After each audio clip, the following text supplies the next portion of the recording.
Hey, welcome back to the channel. How's everybody doing today? I hope that you guys are having a great day, and we're just jumping straight into the video today. It's another tips and tutorials video here for MLB The Show 19.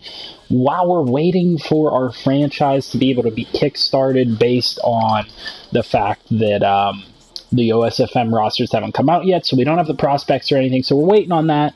That'll be coming out as soon as that roster drops. Trust me, I'm on top of it. I'll be waiting for that to drop immediately. Please excuse any noise in the background. Somebody's getting a shower upstairs. But stick around because these tips for Road to the Show are extremely important. They're going to help you guys out.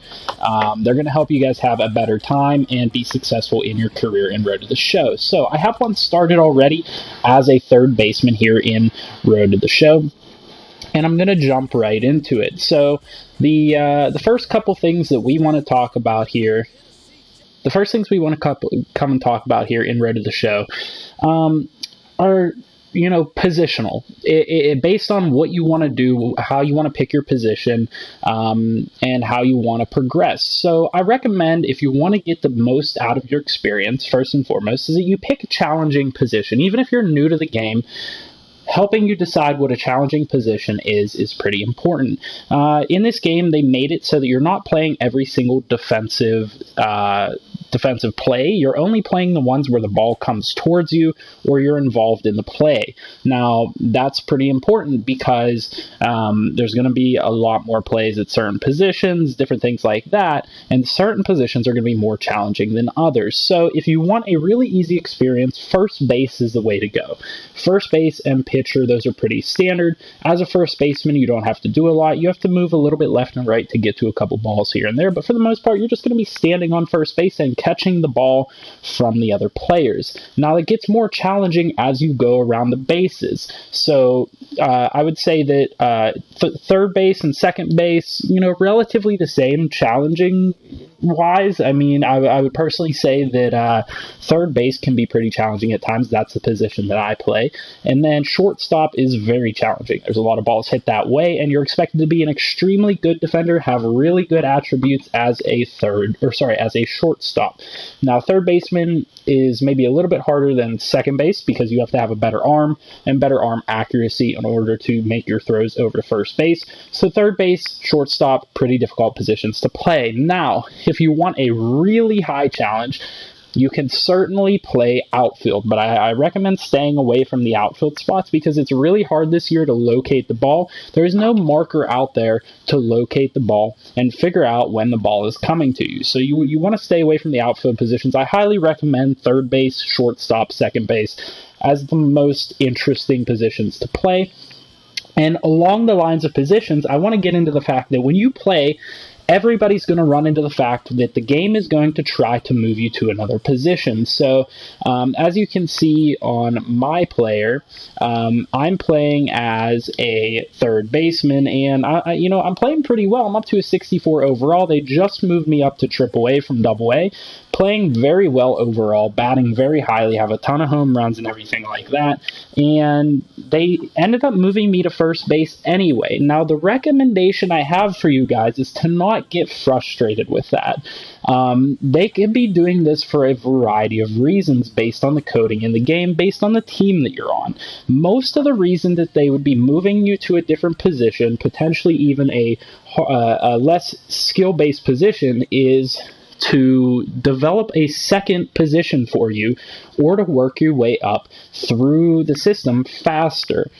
So a lot of people view, like for me, they moved me from third base to first base temporarily, and I performed pretty well there, but I was performing really well at third base, so I didn't see why they had to move me over to first base. But then I started to understand as the dialogue played out, and I just kind of went along with it and was happy to play whatever the team wanted me to play, that they were just trying to develop a secondary position for me so they could insert me into the lineup more. So as we look at the calendar here, if you go back towards the beginning of the calendar, when you start out your Road to the Show, you're not going to be playing in every single game. It's going to be every 2 to 3 games. They're going to insert you into the lineup, and you're going to have an opportunity to play. Now, that's a little tough, so take the position switch in stride and look at it this way. They're developing a second position for you to play, or they're developing a way for you to move up in the system because they have a need in another position at a higher level. So, for instance, in my case, maybe, in AAA or MLB, they really need a first baseman.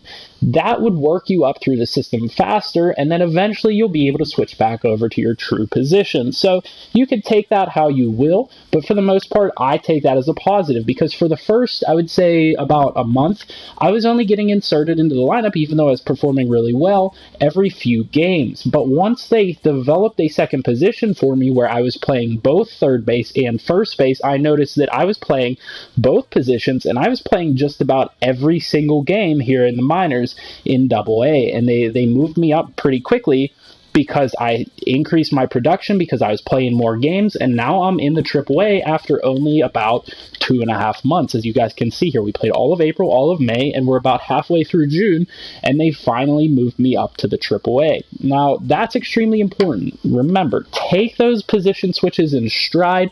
Do your best defensively. The only way that the defensive position switch is going to be negative for you is if you were playing really poorly defensively at the position you were already at. For the most part, what's going to happen is this is going to be a positive thing for you, so make sure you take the positive dialogue options for it and say that you're trying to help out the team, and it'll develop a secondary position for you, and it'll give you more playing time. So really pay attention to that, and that's going to help you out a lot. So those are the first two. Make sure you pick a challenging defensive position. It's going to make the thing a lot more fun. It's going to open up more options for you. It's going to make you a more versatile player, and it's going to diversify the experience for you, make it unique. And then number two, make sure that you're willing to go along with things. Make sure that you're happy to do the position switch, because I think everybody's going to run into it at some point, and it's good to develop those skills.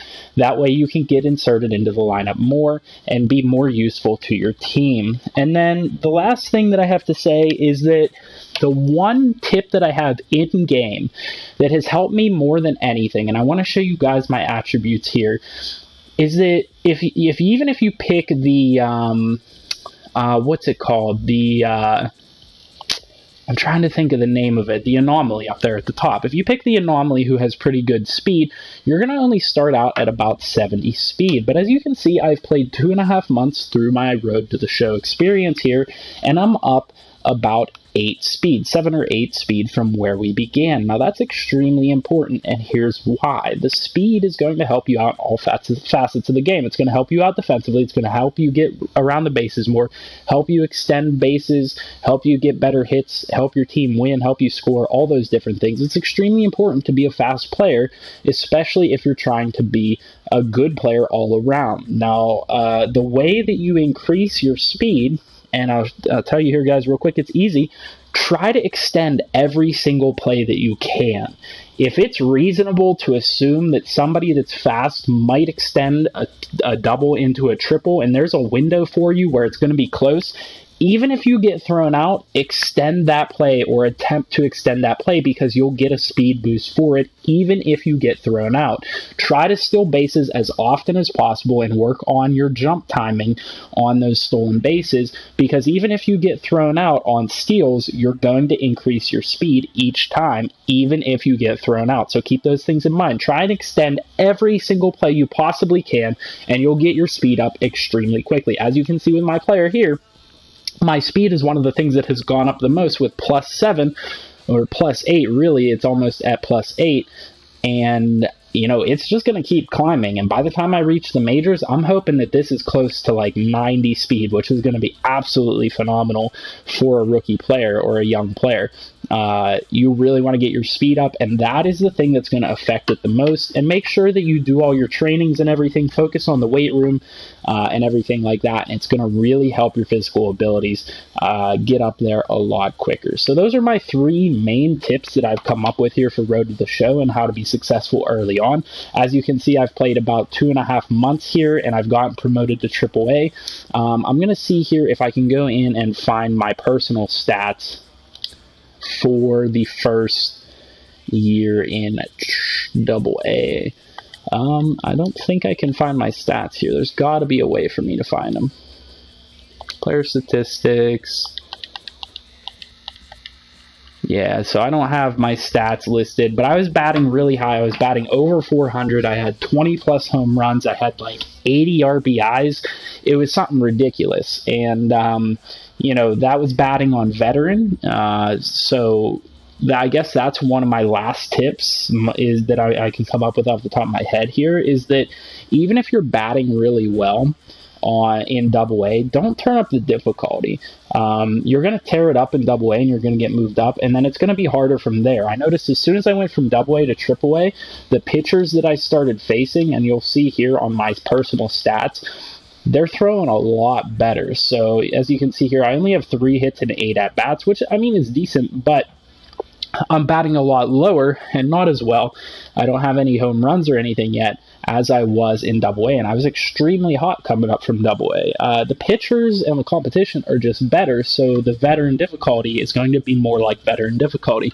And then by the time you get moved to the MLB, veteran difficulty is going to be actually decently hard. So even if you're playing on a different difficulty than veteran, stick with the policy of just staying on that difficulty until you get to the MLB. Feel out what the MLB is like, and if the MLB is too easy, that's when you turn your difficulty up, because that's when the stats really matter at that point in terms of realism or not. So stick with a skill level that you're comfortable with, even if you're tearing it up down in Double A and Triple A, because it'll get you moved up, and then the competition is going to be harder, and those stats will go down once you get up to the next level. So keep that in mind. Please keep these tips in mind, and I think that you guys will have a great Road to the Show experience. Let me know if you like that video down below by hitting the like button. Subscribe to the channel for more if you're new here, and comment with any feedback, any videos you'd like to see, any tips, tricks, or help that you need on any games. Let me know, message me down below, and I'd be happy to help you guys out. I'll see you guys in the next video.